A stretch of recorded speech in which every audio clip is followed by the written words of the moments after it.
È stato un incontro molto utile e sicuramente positivo, così fonti molto vicine all'ambasciata italiana in Venezuela commentano al telefono direttamente da Caracas l'esito dell'incontro che il nostro ambasciatore italiano in Venezuela, Giovanni Umberto De Vito, ha avuto con il nostro connazionale Alberto Trentini, il cooperatore veneziano originario dell'isola di Venezia, ingiustamente detenuto a Caracas dal 15 novembre 2024, in Venezuela, dove è arrivato per portare aiuto ai disabili che altrimenti non avrebbero accesso ai servizi sanitari più elementari.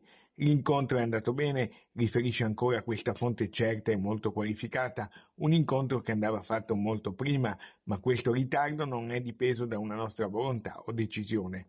È stato importante poter portare e far sentire ad Alberto la nostra vicinanza e presenza, e soprattutto è stato fondamentale parlare e farlo sapere dopo l'incontro ai suoi familiari. Alberto ha mandato un messaggio di affetto incondizionato ai genitori, ha fatto sapere di essere forte e che resisterà fino alla sua liberazione.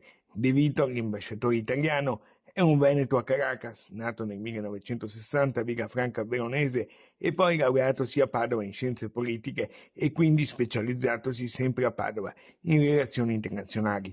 L'assessore Zuin, uomo di fiducia del ministro Tajani in Forza Italia e tra i più stretti collaboratori in Veneto, dice: apre uno spiraglio anche per capire come stanno le cose e per diciamo, lo sforzo che sta facendo in questo paese anche il nostro governo attraverso il suo massimo rappresentante, che è il ministro Tajani. Speriamo che sia uno spiraglio importante, l'ha trovato bene anche se un po' dimagrito, ma comunque in buone condizioni, e speriamo che Alberto torni a casa presto. Sempre in prima linea l'associazione Articolo 21 con il giornalista Giuseppe Giulietti. Questo è uno dei pochi casi nei quali far rumore può servire a salvare una vita. L'unica cosa che noi possiamo e dobbiamo fare è stare loro vicini, amplificare le loro richieste, amplificare le parole della mamma e sperare davvero che qualcuno le ascolti.